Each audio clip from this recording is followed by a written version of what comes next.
오늘 로마서 고린도전서에 있는 말씀은 성경에서도 가장 중요한 말씀입니다. 바로 뭐냐? 우리가 사는 삶의 목적이 무엇이냐 하는 것을 우리에게 가르쳐주고 있습니다. 이 말씀 잘 기억하고 오늘 하나님께 드리는 거룩한 산제사라고 하는 제목으로 같이 은혜를 나누고자 합니다. 우리가 로마서의 주제는 이신칭의입니다. 그리고 로마서는 구원론에 관한 책임을 말씀을 드렸습니다. 그래서 8장까지에는 우리가 어떻게 구원을 받을 것인가 구원론에 관해서 이야기를 하고, 그 다음에 9장부터 11장까지에서는 이스라엘의 구원에 대한 말씀, 동족에 대한 구원의 말씀을 바울이 기록하고 있고, 그 다음에 12장부터 16장까지에는 구원받은 성도들이 어떻게 살아야 될 것이냐, 구원받은 자들의 삶에 대해서 말씀을 하고 있습니다. 그래서 로마서는 오늘 본문은 로마서 결론에 대한 첫 시작 부분으로서 구원받은 자가 어떻게 살아야 될까, 우리 삶의 목적을 잘 규정해 주고 있는데, 교회의 존재 목적은 인간들의 완악한 마음을 회개하고 하나님께로 향하도록 이렇게 해야 될 뿐만 아니라 우리 신자들이, 믿음의 성도들이 그러한 목표와 가치를 가질 수 있도록 해야 되고, 인간 삶에 대한 새로운 방향과 목표를 제시해 줄 수 있어야 됩니다. 믿습니까? 그러려고 하면은 우리가 뭐예요? 정말 말씀 위에 굳건히 서서 우리가 그 말씀을 부여잡고 그런 목표와 가치를 가지고 다른 사람들에게 그런 것들을 보여줄 수 있는 삶으로 보여줄 수 있어야 된다는 거예요. 우리가 성경과 역사를 보면은 변화된 삶의 주인공들이 많이 있습니다. 특별히 오늘 로마서를 쓴 바울은 이제 핍박자였습니다. 그러나 다메섹 도상에서 예수님을 만나서 완전히 회심함으로 핍박자가 전도자가 되었고, 기독교 역사에 획을 긋는 위대한 역사를 이루어 나갔습니다. 어거스틴은 창자였지만 하나님의 말씀, 로마서 13장의 말씀을 듣고 또 어머니 모니카의 25년간의 기도를 통해서 그 탕자가 성자로 바꾸어지게 되었습니다. 우리나라 초대의 김익두 목사님은 황해도의 유명한 깡패였는데, 그러나 그가 주님의 말씀을 듣고 예수님을 만나게 되어지고 저는 주님의 종으로 바뀌어져서 초대의 위대한 역사를 이루어 나갔던 것을 찾아볼 수가 있습니다. 우리 모든 가장 중요한 것은 일생을 통해서 어느 때나 변화의 가능성을 가지고 있습니다. 우리의 삶에 그런 전환점이 있어야 되는데, 오늘 이 아침이 우리 인생의 새로운 전환점이 되어지기를 간절히 축복합니다. 그래서 우리 인간들을 새롭게 변화시키는 근원은 오직 예수, 믿습니까? 오직 예수 그리스도를 통해서만이 가능하다 하는 거예요. 그래서 고린도서 5장 17절에 그런 적 누구든지 그리스도 안에 있으면 새로운 피조물이라, 뉴 크리에이션, 이전 것은 지나갔으니 보라 새 것이 되었다고 말씀을 하고 있습니다. 그러면 구원받은 자로서 이 시대를 살아가는 우리가 어떠한 삶을 살면서 하나님께 영광 돌려야 될까 함께 상고하면서 은혜를 나누고자 합니다. 첫째는 예배의 본질은 우리 자신을 하나님께 드리는 것이라 1절에 말씀하고 있습니다.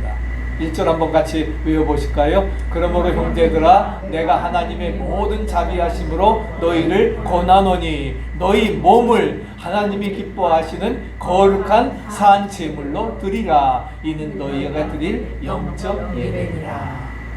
너희 몸을 하나님이 기뻐하시는 거룩한 살아있는 제물, 형용사 3개가 하나님이 기뻐하시는 거룩한 살아있는 제물로 드리라 하는 거예요. 산 제사로 드리라. 이것이 우리가 드릴 영적 예배라고 분명히 말씀하고 있습니다.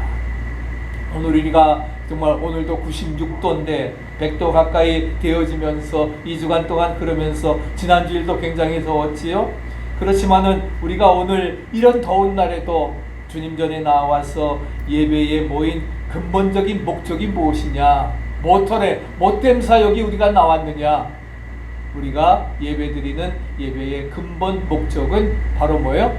너희 몸을 하나님이 기뻐하시는 거룩한 뭐예요? 산 제물로, 산 제사로 드리는 것이 바로 영적 예배이고, 또 우리가 오늘 예배 드리러 온 목적임을 여러분 기억하시기 바랍니다.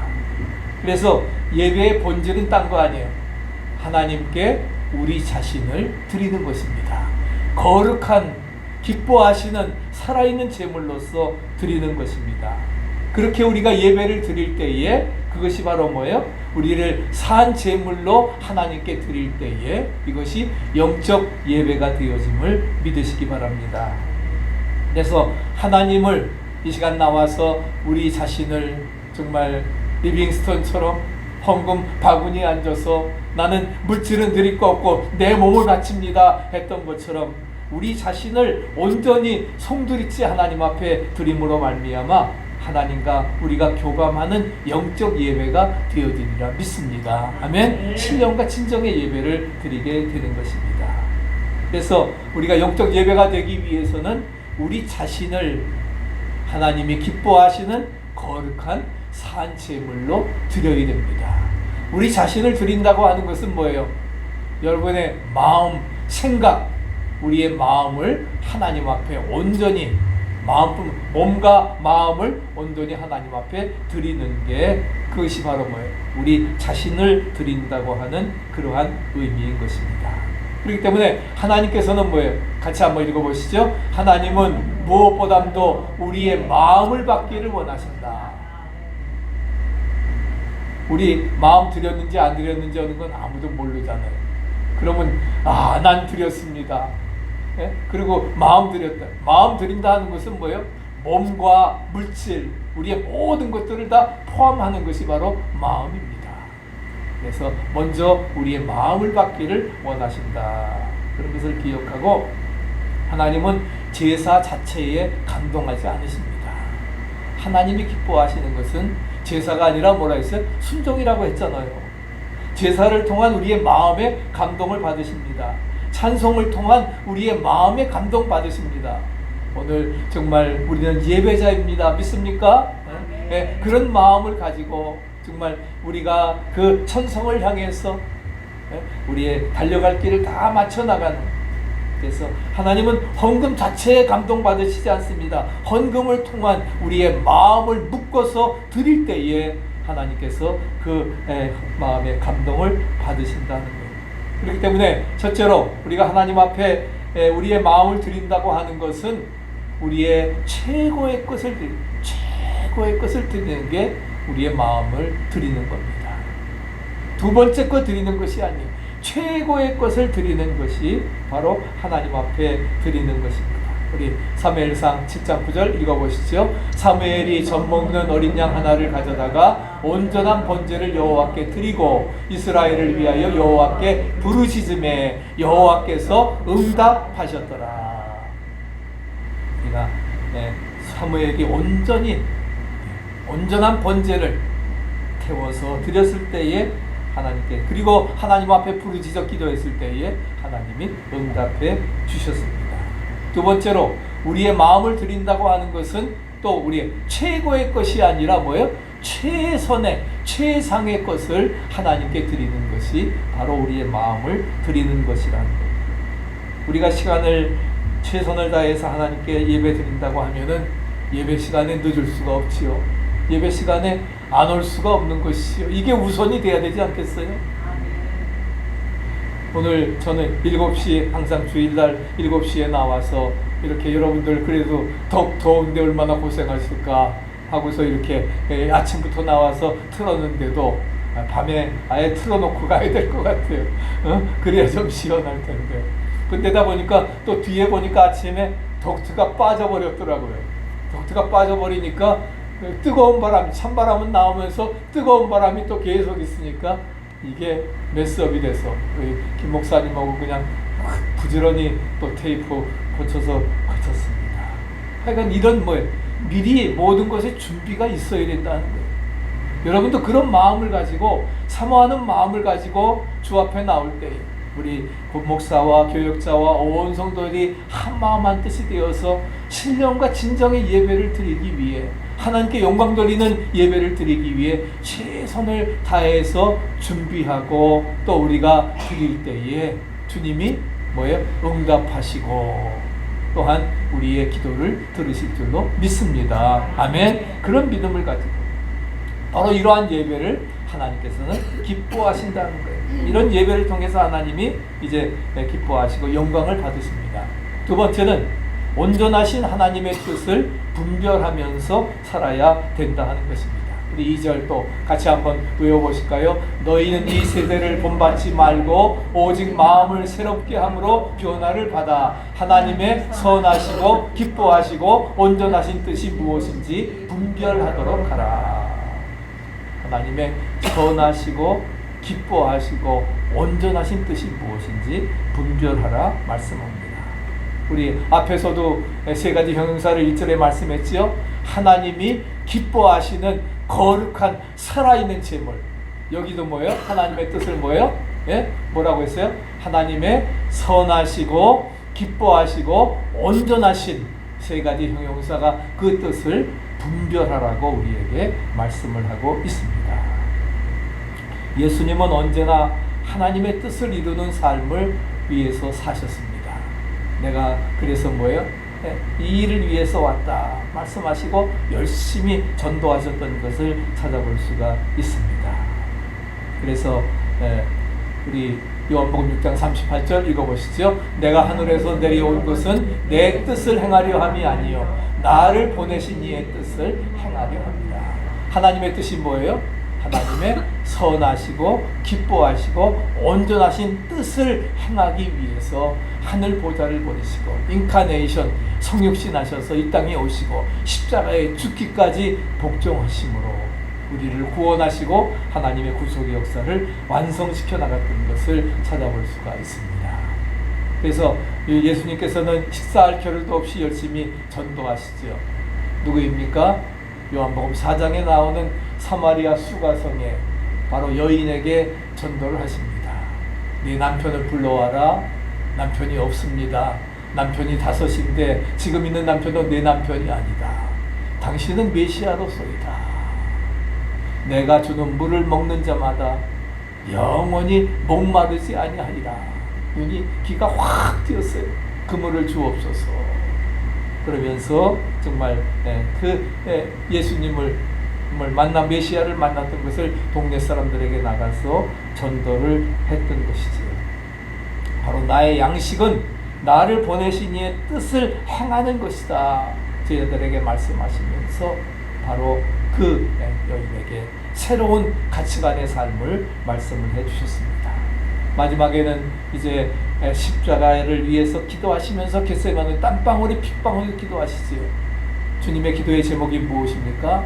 아버지여 할만하시거든 이 잔을 내게서 옮기시옵소서. 그러나 내 원대로 마옵시고 아버지의 원대로 아버지의 뜻대로 하나님이 기뻐하시는 거룩한 산 제물로 하나님이 기뻐하시는 온전한 선하시고 기뻐하시고 온전한 뜻이 무엇인지를 우리가 분별하게 깨닫고 그래서 하나님의 뜻에 자신을 처복종시키심으로 구속의 역사를 완성시켜 나갔던 것입니다. 신앙생활이라고 하는 것은 예수님을 닮아가는 삶입니다. 그래서 우리 찬송에도 나의 품은 뜻 주의 뜻같이 되게 하옵소서. 믿습니까? 항상 여러분들의 기도의 제목 되시기 바랍니다. 나의 품은 뜻 주의 뜻같이 되게 하여 주소서. 내가 매일 십자가 앞에 나아갑니다.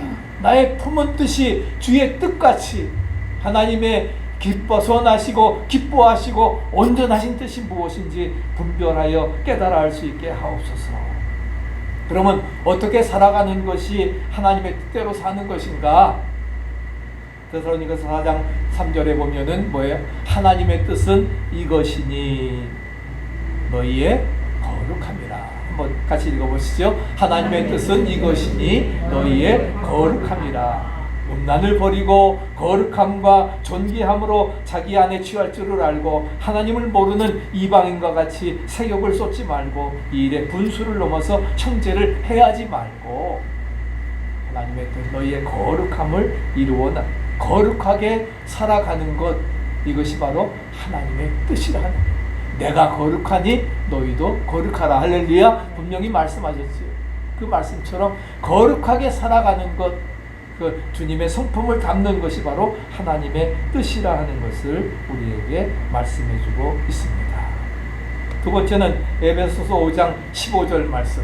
다 일어나시기 바랍니다. 또 졸려오신 모양인데 같이 한번 우리 중요한 말씀 같이 고백하십시다. 그런즉 너희가 어떻게 행할지를 자세히 주의하여 지혜 없는 자같이 하지 말고 오직 지혜 있는 자같이 하여 세월을 아끼라. 때가 악하니라. 그러므로 어리석은 자가 되지 말고 오직 주의 뜻이 무엇인가 이해하라. 술 취하지 말라. 이는 방탕한 것이니 오직 성령으로 충만을 받으라. 오직 성령으로 충만함을 받으라. 앉으라고 앉았다고 다 앉으셨어요.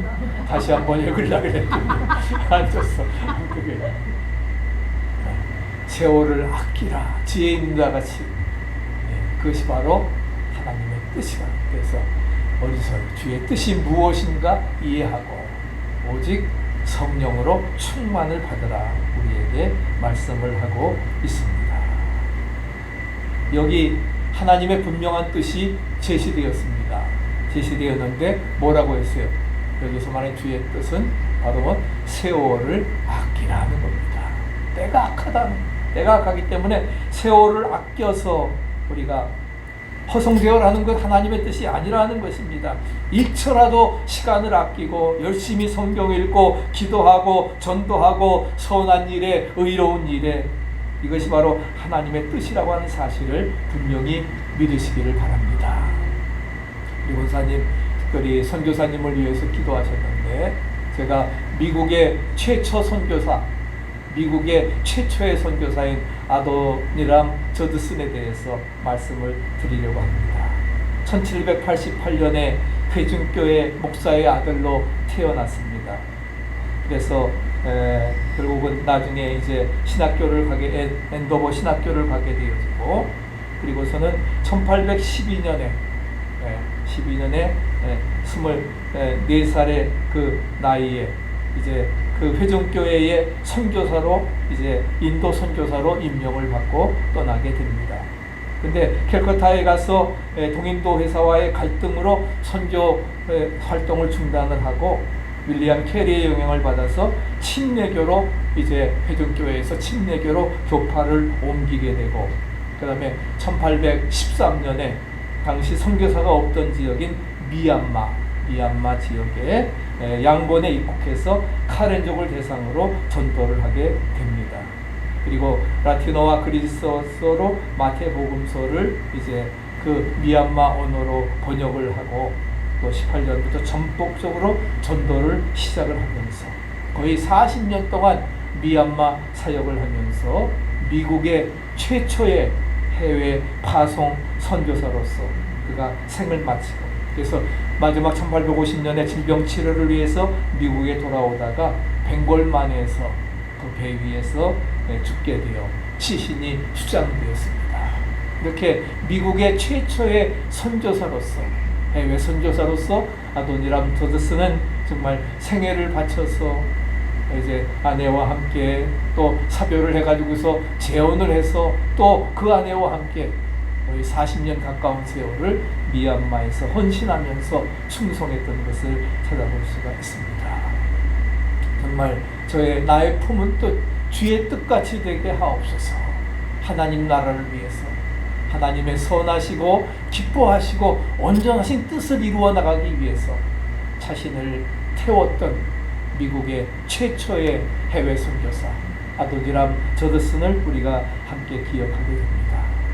저도 이제 15년째 이제 등대교회에 와서 최장기 어떻게 보면 미국에서 목회를 하면서 이렇게 함께 되는데, 금년 초에 제가 기도하면서 앞으로의 목회 방향을 또 남은 목회를 어떻게 잘 마무리 지을 수 있을까 하나님 앞에 기도하면서 세 가지 기도의 제목을 잡았습니다.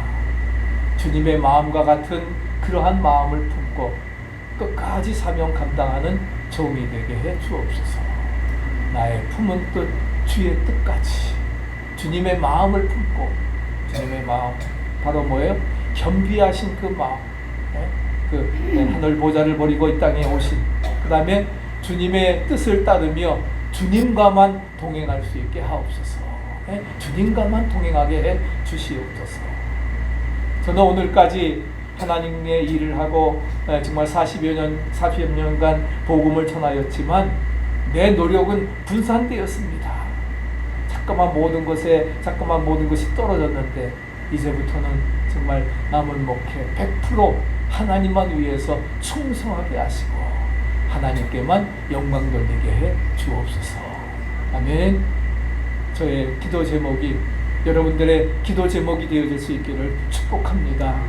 그래서 주님과 같이 주님과 같은 마음 품고 끝까지 사명 감당하고 주님과만 동행할 수 있게 하시고, 그래서 주님과 동행하는데 어떠한 어려움이 있다 할지라도 감당케 되어지리라 믿습니다. 그리고 끝까지 충성하고 그리고 주님께만 영광 돌리게 하옵소서. 그런 믿음의 삶을 우리가 살아가야 되리라 믿습니다. 세 번째는 성령 충만 받으라 말씀하고 있습니다. 누가복음 10장 49절에 보면은 내가 불을 땅에 던지러 왔다. 주님께서 뭐라고 하셨어요? 불을 땅에 던지러, 불 내러 오셨다는 겁니다. 불을 땅에 던지러 왔더니 이 불이 이미 붙었으면 내가 무엇을 원하리요? 주님이 불 내러 오신 것은 바로 무슨 불입니까? 성령의 불입니다. 성령의 불이에요. 성령 충만 받으라. 오늘 여러분의 심령 속에 성령의 불이 불타시기를 축복합니다. 성령 강림 6째 주일인데, 그래서 우리 성령의 충만한 불길이 우리에게 활활 타오를 수 있게 되기를 바랍니다. 그래서 사도행전 2장 42절에 보면 성령 충만 받은 성도들 같이 한번 읽어보시죠. 사도의 가르침을 받아 서로 교제하며 성찬의 떡을 떼며 열심히 기도하기를 힘쓰니라. 아멘. 서로 교제하며 성찬의 떡을 떼며 열심히 기도하기를 힘썼습니다. 열심히 기도하기를. 그래서 정말 그 초대 백이 신문도들도 열심히 기도함으로 열흘 만에 오순절에 성령 강림이 임했던 것처럼 저들도 말씀의 가르침을 받고 교제하면서 성찬의 떡을 떼면서 열심히 기도했을 때에 초대교회가 정말 백이신문도에서 500명의 제자로 3,000명으로 5,000명으로 할렐루야 놀라운 그런 폭발적인 성령의 역사가 이루어졌던 것을 찾아볼 수가 있습니다. 우리가 구원을 믿음으로 받는다고 해서 구원의 은혜를 여러분 쉽게 생각하시면 안 됩니다. 너희가 그 은혜를 인하여 믿음으로 말미암아 구원을 얻었나니 이것이 너희에게서 난 것이 아니라 하나님께서 우리에게 주신 뭐예요? 기프트, 선물입니다. 공짜로 주신 선물. 공짜라고 해서 여러분 가치가 없는 게 아닙니다. 구원의 은혜가 값이 없다고 하는 것은 값으로 치를 수 없다는 거예요. 억만금을 주고도 살 수 없다는 거예요. 그렇기 때문에 행위로 얻는 것은 더더욱 아니고, 그러니까 하나님이 뭐예요? 선물로 주신 거예요. 은혜의 선물로 주신 거예요. 전적인 은혜의 선물. 네? 공짜로 주셨다고 해서 값싼 것이 아닙니다. 값으로 치를 수 없는 무한한 가치가 있다고 하는 것을 뜻하는 것입니다. 이것이 바로 구원의 은혜입니다. 아멘. 그 믿음을 가지고 우리가 살아가야 될 것입니다. 마지막 세 번째는 결론적으로 하나님께 영광을 돌리며 살아가야 한다. 여러분, 종교개혁자들의 슬로건이 무엇입니까? 솔라 피데, 오직 믿음, 솔라 스크립투라, 오직 말씀. 그 다음에 중요한 것은 솔리오 솔리데오 글로리아. 그러니까 오직 하나님께만 영광. 그것이 종교개혁자들의 3대 주제입니다. 오직 믿음. 조사해보세요. 오직 믿음, 오직 성경, 그 다음에 오직 하나님께만 영광. 아멘. 오직 하나님의 영광을 위해 사는 것. 이것이 가장 중요한 종교개혁자들의 모토입니다. 그래서 오늘 고린도서 10장 31절에 뭐 있어요? 먹든지 마시든지 무엇을 하든지 다 하나님의 영광을 위하여 하라. 믿습니까? 우리가 사는 생애의 목적은 뭐예요? 먹는 것, 마시는 것, 무엇 하든지 다 뭐예요? 하나님의 영광. 할렐루야. 주님 영광 받으시옵소서. 사람을 지으신 목적이 웨스트민스터 기독교 요리문답의 제1조에도 뭐예요? 하나님을 영화롭게 하며 그분에게 영광 돌리기에 사는 것이다. 아멘. 하나님을 영화롭게 하며 하나님을 기쁘시게 하는 것, 이것이 우리 생의 목적이라는 것. 앞서 말씀드린 것처럼 제일 중요한, 그렇기 때문에 우리 삶의 목적이 뭐냐, 어떻게 살아야 되느냐, 그것을 바로 로마서 12장 1절 2절 구원받은 자의 삶의 결론으로 말씀하면서 고린도서 10장에서 먹든지 마시니 무엇을 하든지 다 하나님의 영광을 위해 하라. 믿습니까? 그래서 말씀을 합니다. 이사야 42장 8절 읽어보실까요? 나는 여호와이니 이는 내 이름이라. 나는 내 영광을 다른 자에게, 내 찬송을 우상에게 주지 아니하리라. 오직 영광 받으실 분은 누구예요? 만군의 주 여호와 하나님뿐이라는 겁니다. 바알과 아세라가 아니라 하는 겁니다. 오직 하나님께만 영광. 그러니까 하나님이에요. 유일하신 한 분이신 하나님이시라고. 1871년 봄 몬트리올 제네럴 병원에서 근무하던 의대 학생이 최종 시험을 이제 앞에 두고서 합격같이 앞서서 금심하면서 어떻게 내가 의사 생활을 잘할 수 있을까, 어떻게 인생을 살지 몸부림치다가 토마스 칼라일이 쓴 책을 읽는 중에 한 구절이 그의 가슴을 때렸습니다. 우리의 주된 일은 멀리 쳐다보는 것도 아니고 가까이 있는 것이다. 그리고 하나님께 영광을 돌리는 데이다. 하나님께 영광을 돌리는데 이것이 우리의 주된 목적이라는 것이 마음속에 와닿았습니다. 그리고 정말 나도 하나님께 영광 돌리기 위해서 최선을 다해야 되겠다. 그렇게 해서 유명한, 정말 세계에서 제일 유명한 존스 홉킨스 의과대학을 세운 분이 바로 누구냐? 윌리엄 오슬로 경이었습니다. 1871년 몬트리올 제네럴 병원에서 근무하던 의대 학생이 바로 하나님께 영광 돌리겠다고 하는 그런 그 마음을 가지고, 그래서 그러한 결정을 하게 되었던 것입니다. 그래서 그렇게 여기 미국의 우수 병원 순위가 10개 나와 있습니다. 10개 나와서 탑은 뭐라고요? 네? 존스 홉킨스 병원, 메릴랜드에 있는 볼티모어에 있는 존스 홉킨스 병원이고, 두 번째는 마요 클리닉, 라체스터. 저희 아들 데니엘이 나온 라체스터 유니버시티의 바로 그 의대, 바로 마요 클리닉이고, 그 다음에 우리가 살고 있는 넘버 9 펜실베니아 유펜 병원이 그래도 뭐예요? 미국의 10대 병원 안에 들어가는 아이비 리그에 답게 그렇게 들어가는 필라델피아에 있는 병원입니다. 여러분들 그런 긍지와 자부심을 가지고 살아가시기를 축복합니다. 더 중요한 것은 뭐예요?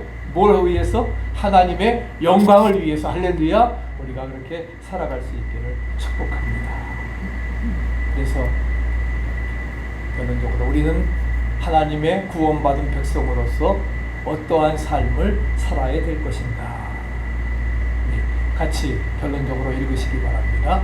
오직 하나님께만 영광 돌리며 하나님의 뜻을 쫓아 살아감으로 승리하자. 다시 한번요. 오직 하나님께만 영광 돌리며 하나님의 뜻을 쫓아 살아감으로 승리하자. 네. 218장 준비하신 내용을